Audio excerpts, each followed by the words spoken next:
Please take a photo of the money. The prediction is 50,000. Jadi totalnya berapa Mbak? 50.000. Enggak.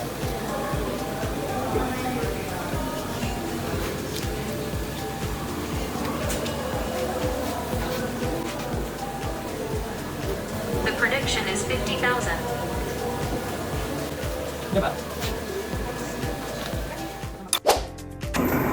Please take a photo of the money. The prediction is 1,000. Please take a photo of the money. The prediction is 5,000. Please take a photo of the money. The prediction is 10,000. Please take a photo of the money. The prediction is 20,000. Please take a photo of the money. The prediction is 50,000. Please select a photo from the gallery. The prediction is 100,000. Please select a photo from the gallery. The prediction is 5,000. Please select a photo from the gallery. The prediction is 1,000. Please select a photo from the gallery. The prediction is 50,000. Prediction 50,000. Saya akan menjelaskan proses training dataset. Pertama, saya mengimport library yang dibutuhkan terlebih dahulu, lalu mengkonfigurasi parameter dataset seperti tinggi gambar, lebar gambar, jumlah epoch atau jumlah iterasi, lalu batch size, ukuran batch setiap langkah pelatihan, dan learning rate. Lalu, saya membaca file gambar dataset, saya tampilkan pada data frame. Ini menampilkan 5 baris pertama secara acak. Untuk memudahkan memahami isi dari directory, saya memvisualisasi distribusi kelas dataset dengan bar chart. Untuk menangani ketidakseimbangan data, saya menghitung bobot kelas dengan mode perhitungan balance. Lalu, saya memuat dataset ke TensorFlow, membagi dataset menjadi training dan validasi, memisahkan 20% data untuk validasi dan 80% data untuk pelatihan.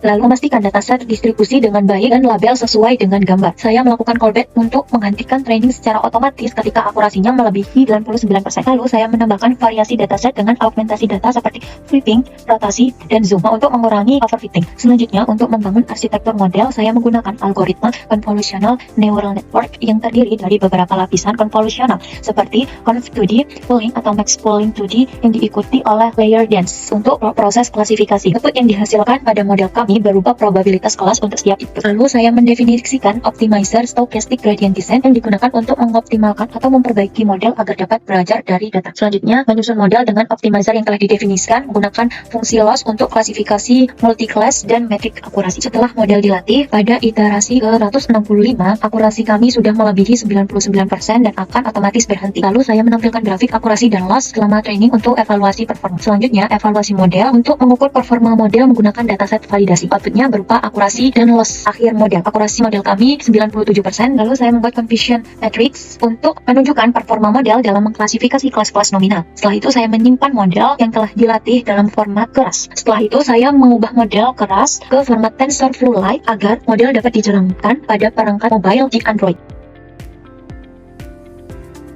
Oke, selanjutnya yaitu bagian testing. Untuk yang pertama, kita harus menghubungkan Google Colab ini ke Google Drive. Terus selanjutnya kita mengimpor pustaka yang kita perlukan.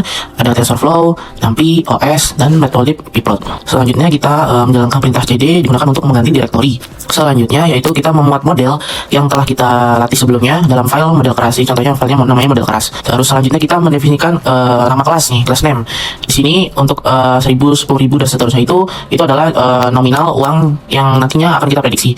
Selanjutnya yaitu di sini ada set display image ini digunakan untuk mendefinisikan path folder yang berisi gambar uji atau gambar uang itu tadi. Nah, gambar-gambar ini akan diprediksi oleh ini model ini. Terus selanjutnya kita menyiapkan dua list kosong. Nah, yang pertama ada image dan title. Yang image untuk menyimpan gambar-gambar dan title untuk menyimpan judul. Selanjutnya ini kita akan memproses memproses gambar dan prediksinya. Yang pertama kita melakukan iterasi terhadap semua nama file. Selanjutnya kita ke block try, itu digunakan untuk menangani kemungkinan error yang mungkin terjadi selama proses pemuatan dan prediksi gambar.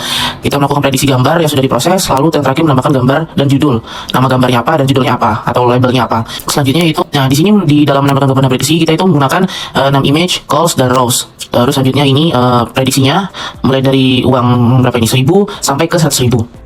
Ini kita menggunakan Android Studio. Langkah pertama adalah mengimport dulu modelnya dalam folder ML. Setelah itu kita buat layoutnya. Di layout ini kita juga membutuhkan elemen-elemen pendukung seperti kode untuk mengatur background, terus untuk mengatur button, border, kemudian icon-icon. Setelah kita buat layoutnya, kita lanjut ke logikanya. Kita menggunakan bahasa Java. Hal yang pertama kita lakukan ialah mengimport library yang akan kita gunakan. Setelah itu kita inisialisasi variabelnya. Lanjut kode untuk menghubungkan elemen dari layout layoutnya. Di bawahnya itu ada inisialisasi model TensorFlow, inisialisasi text to speech, logika untuk mengatur tombol pilih dari galeri, logika untuk mengatur suara pembacaan prediksi, logika untuk tombol syarat tandakan diteruskan ke link Google Form, logika untuk mengatur tombol untuk membuka kamera yang di bawah. Nah, lagi ini kode untuk mengatur ukuran size gambar yang agar bisa kita tampilkan di layout.